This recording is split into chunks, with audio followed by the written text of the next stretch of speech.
Hi, I'm Dan. Thanks for checking in on Dimgaard. Today I'm going to talk about gold pieces in D&D.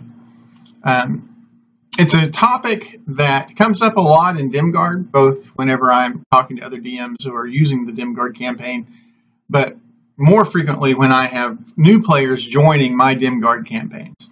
And it's not a subject that I have seen thoroughly referenced in the D&D media channels that I follow. Every now and then there'll be a tangential reference to it. But I do think that it is an important thing in D&D, and certainly in Dimgaard. So that the first thing I want to do is take a look at the history of gold pieces in Dungeons & Dragons in general. So if you go back to AD&D, which was released in the late 70s, gold pieces were not just an important element in the campaign, it was the central focus of the game, right? You would kill a dragon who's worth several thousand XP for killing it, but the real haul would be the treasure hoard, right? It would have, maybe millions of gold pieces worth of treasure. And part of that defeating the dragon would be worth a few thousand XP. The treasure hoard, you're getting 1 XP per gold piece. So it would be not just an order of magnitude, but like a logarithmic importance compared to defeating the dragon. And that would scale all the way down, where you had, like 1 or 2 hit dice monsters that would be worth a very small, 1 or 2, maybe 5 XP, but they would have, 50 or 60 gold pieces. So again, the XP value for defeating the monster compared to the XP value you would get on a 1 gold piece per XP element from their treasure was much more important.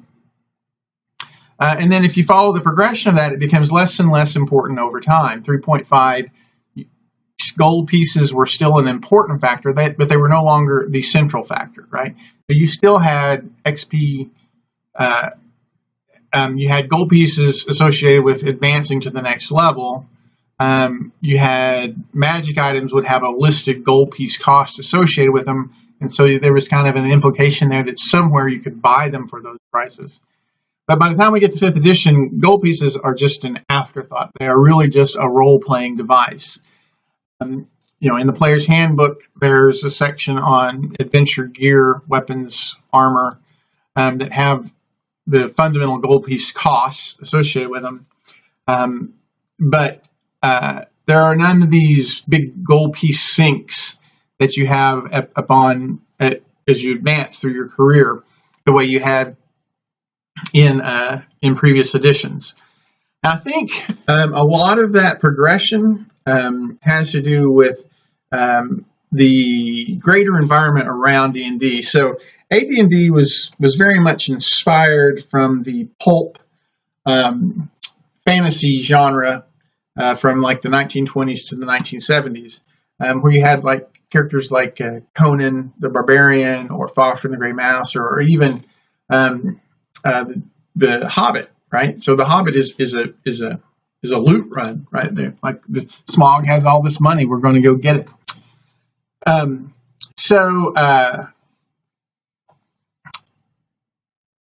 The fundamental paradigm, like the adventure structure, was PCs are thieves. Right? In fact, you didn't even have rogues; you had thieves as a character class, like one of the very few character classes back then. But even if you weren't a thief, adventurers were thieves. The fundamental structure of the D&D game back then was there's a dungeon. You can call it what you want. It might be a castle or whatever. But someone out there in this place has a lot of money. We're going to go get it. We don't think they deserve it. We think we do. We're going to go get it from them.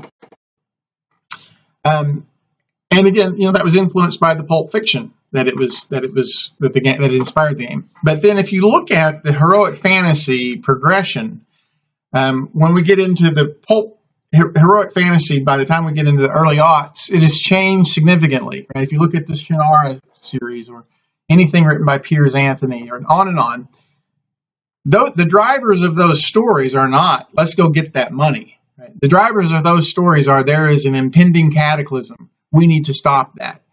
And it's just a fundamentally different structure to heroic fantasy. So that changed the game of D&D as well, right? So PCs went from being thieves who were going to take money to being heroes who were out to save the world, or their home, or the cosmos, right? But it was very much the driver of the best D&D was not loot whores. It wasn't greed. And then we see that come to fruition in 5th edition, where you have these sort of arbitrage mechanics. Is like, yeah, you have a lifestyle, and then don't worry about it. You just don't. Who cares what the specific cost of a beer is at the tavern? It's just built into your lifestyle as part of downtime. And interestingly, so Dimgaard aligns with that, right? So going all the way back to the inception of Dimgaard in the 90s, back then we called it very low magic, low wealth. And what we really meant is that gold pieces weren't important. Don't enter into a Dimgaard campaign thinking that the purpose is to get a bunch of gold pieces, because that is contrary to the story structure of Dimgaard. Dimgaard, from its inception, the belief was, and still is to this day, that there are several different approaches to D&D, and the approach that I've made a value decision is the best. The reason I think it is the best is because if you look at people who play D&D as a hobby for long term, right? It's like people who play it, they uniformly approach the game with this same idea of that D&D is about two things: role playing, right? Developing your character, getting into your character, but then as far as the adventure structure goes, as far as the game structure goes, it is about a very well-defined character, a hero, who has an intrinsic mission that they are trying to achieve. And then you get several of those together. They're all trying to achieve their missions. And the DM presents challenges that they overcome on their hero's journey. And in the end, like the end point, the goal of that type of D&D is that, a year into it, 20 sessions, 30 sessions, 40 sessions in, you have built this heroic story where you came in with the hero, and they in association with the other heroes, you have this great story. In that structure, gold pieces just aren't a factor, right? That character is never showing up where the good mission that he's on is just, he's just greedy. That's his driving characteristic. He's greedy, right? It's a terrible goal, right? That's a debased goal. That's not a heroic goal, right? If you're going to come in with that as a goal, he just needs a lot of money. And there needs to be a reason why he needs a lot of money, right? He's trying to build an orphanage or save his family castle or whatever, right? But just he's just greedy. He's just a bad guy. He just wants money. That's just not a story. Not just in Dimgaard. That's going to be a bad story everywhere, right?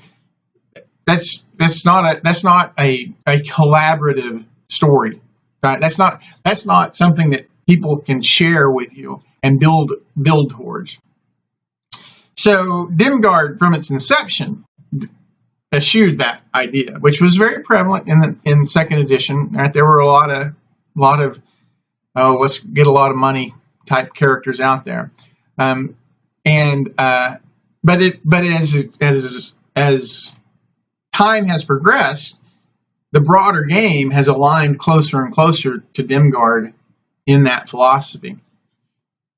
So that's the high level look at gold pieces in Dimgaard, and then the history of it throughout Dungeons and Dragons. So now we have the situation where currency, gold pieces, are completely ancillary to the game, right?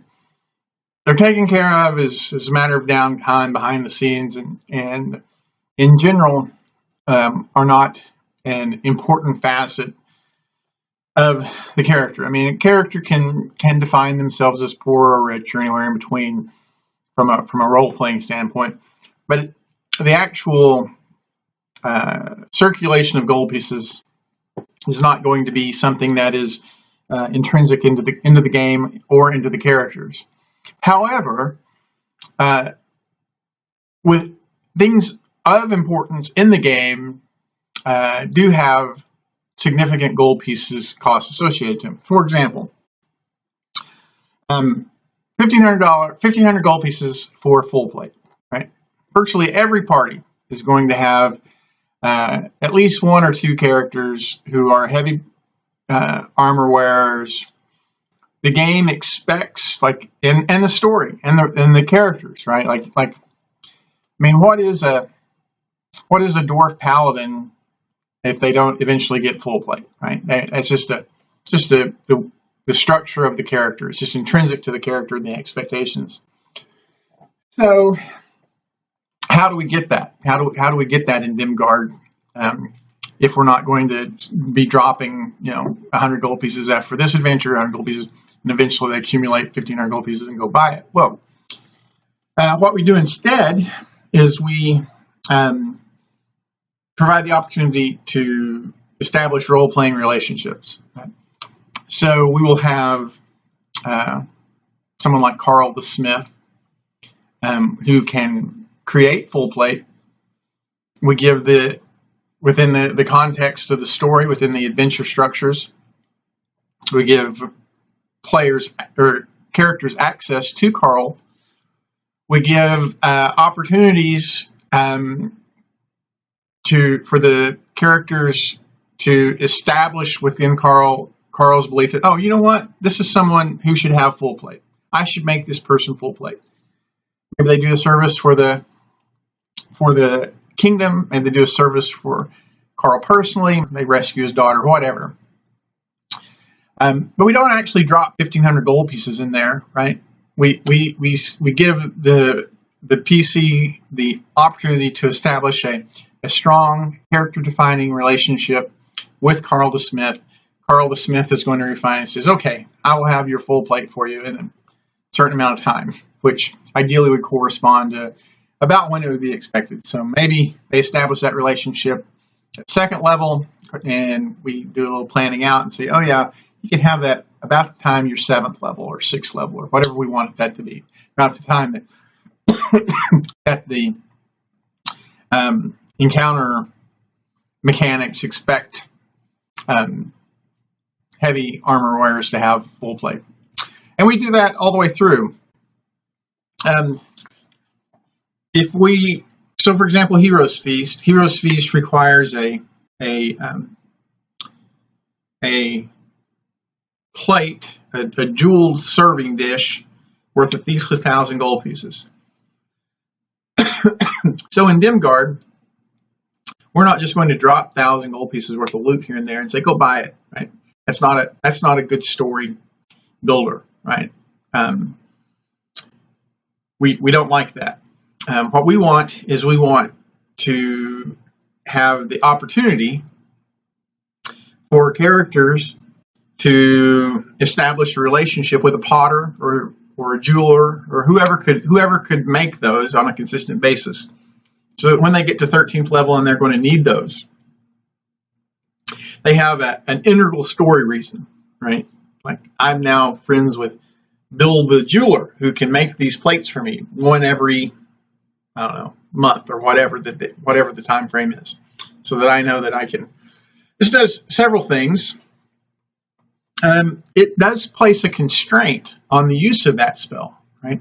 Which is a very powerful spell, and we do want that to be constrained, right? We don't want, Hero's Feast definitely distorts an adventure whenever everyone has, this big pool of temporary hit points, is immune to poison. Yeah, and can't be frightened, right? we don't. It is just hard. It just skews the. If you're like, oh yeah, we're just going to presume that the party always has heroes feast. But now we have a mechanic that makes good sense within the story. Right? It's not an arbitrary constraint. We're not just coming in as the DM and say, no, I don't like for you to have heroes feast up all the time. I want to, but I have within the context of the story a reason to constrain that. I have a character-defining relationship between NPC and a PC that I really like. That's good for the story. I also have an opportunity for encounter hooks and adventure hooks. Right? I've got to, as a PC, as a hero, if I'm going to be dependent upon that hero's feast, I need to ensure the safety and integrity of that relationship. Make sure if they're kidnapped, I've got to go rescue them, right? If someone else has decided they would rather have that, is somehow influencing them to not give me that one plate a month, give them right? There are all sorts of dynamics that can come into play that are so much more interesting than just saying, go out and find 1,000 pieces of gold pieces, thousands of gold pieces, and then you can buy the plate. Right? It's just such a fundamentally better story building mechanic. And frankly, not only are we proud of it in Dimgaard, but we wish that that is a pattern that we could see replicated throughout all the predominant campaigns.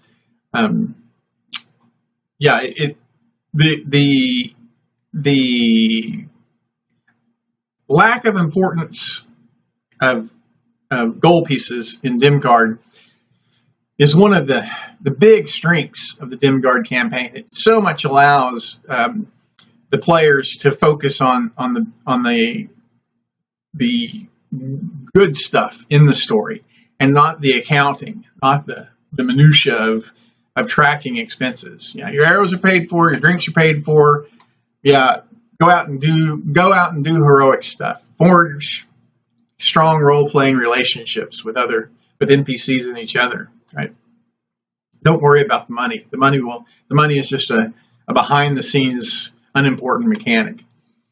Now, it does imply a lot of trust. So, in the Dimgaard adventures, we fairly routinely say, look, here's a place where there should be a significant valuable item. Rather than just say, there's 1,000 gold pieces. We're going to recommend to the DM, say, you can't just do that. You can't just put 1,000 gold pieces there and then let the PCs go spin it. So, but what we really recommend you do is take a look at the PCs. Think of an item that would be of specific importance to one or more of the PCs. Put that here. So, for example, the DM has a PC that they know wants to cast Planar Binding, needs 1,000 gold piece gem. In the Dimgaard Adventure says, hey, here's a place for a significant, valuable item. I'm going to drop that 1,000 gold piece gem right there as the specific DM, right? Not as part of the published Dimgaard Adventure. And that's sort of the approach we take throughout Dimgaard, which works great. I'm able to take that same Dimgaard Adventure, run it for multiple parties, and each time it comes up, I can change that specific reward to a very character-defining, relevant reward. And so we like that. We like that a lot. Now, there is a thing that does happen. If something is particularly ubiquitous, we are very likely to specifically place. So, like for example, 5th level Revivify. Every party is going to need it. Every party is. I mean, that's just a nearly 100%. On that, there are some fringe parties that no one can cast Revivify, but that is just something that is ubiquitous.